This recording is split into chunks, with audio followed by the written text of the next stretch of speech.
You had teachers in your family. You had bakers in your family. Uh, Pharmacists. Is there anything that was completely out of the blue that other people in your family got involved with that was more surprising or remarkable? Well, not too many people tuned pianos. That's what my father did. But there were more into what my mother's brother, the older one, was an expert upholsterer. So there were many of the fine homes and all the governor's mansion and places where things needed to be reupholstered that came his way to do. You know, he was known to be an expert.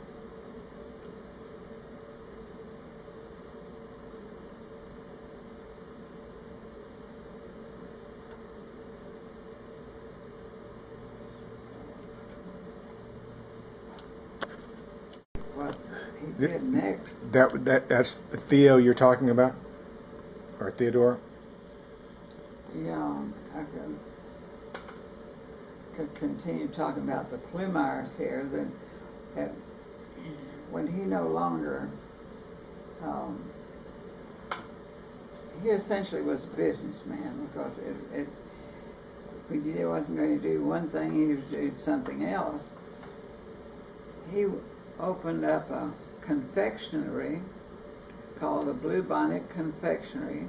It was on the corner of one of the corners of the plaza, which since his business closed has been a bank building. Still is a bank building on the corner. There's two banks across the street from each other. Yes, this one is the one that was the First National Bank. Now it's Chase. These banks have changed, and but he had what we think of as an ice cream parlor, mainly just there's. I don't remember too much about what all was served there. Primarily ice cream and such as that. How long he had that business, I don't know, but probably the bank, when the bank wanted that building or that space that he was on the corner. At that time there was a comic strip called Harold Teen, and Harold Teen was a soda jerker and a soda fountain. Well, that had something to do with it.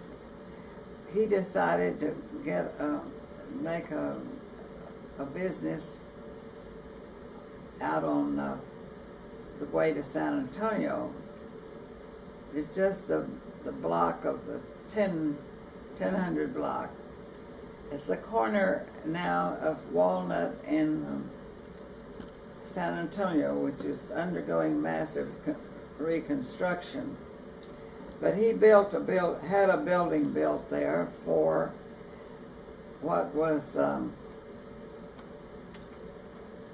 first, well, not exactly with a first. I think that the house that Jack built, which was a block or two farther from the plaza,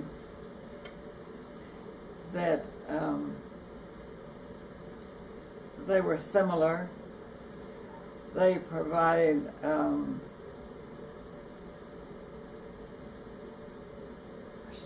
short order type of foods. I think that Mr. Plummeyer had the first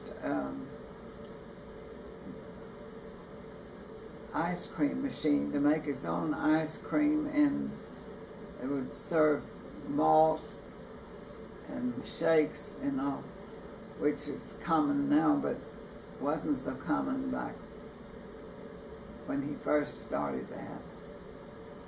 Must have been very popular when it got to after April, May, that type of thing.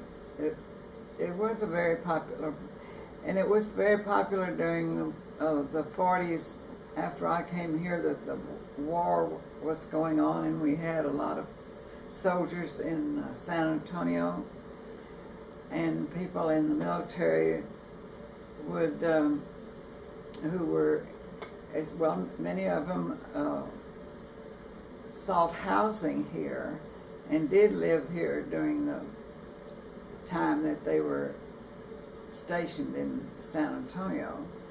Many of them lived in New Braunfels. Some in our neighborhood. And anyway, they had a contest to see what to call it, what to call this business, and his nickname was always Blue. How early that started, I really don't know, but people just called him Blue, and the nicknames in this town were very unusual. Some, you know, like Pat and Mike and things, names like that, of course, existed too, but there were others that were difficult to even know how they were arrived, how they were, and why they were named that as they were. But it's interesting. There was one well-known car hop. That was the first for car hops, I think, around here. Was where you could be served in the car, and the people who would serve you from in the car would be car hops, and so I remember several of those. And this one woman was nicknamed Kick. Well, I couldn't imagine why she was called Kick. I was told, and I don't know if this is true or not, but I was told that somebody thought she looked like she had been kicked in the face, and so that's what they call it. But there were many unusual nicknames here. Did you have a nickname? No, I never did. This building was not only had this restaurant type of facility. Of course, there was a kitchen, and they finally did more cooking, actually, and after they, in their older years, gave it up, it was a restaurant for a while. And as time went on, things changed, so it's no longer there. It hasn't been for some years, but people who were here in the 40s remember Blue's Sugar Bowl. And I think it must have been, the name was given in the contest. Somebody won the contest by suggesting this name, the Sugar Bowl. And I think that was in that Harold Teen comic where he worked, was called Sugar Bowl, I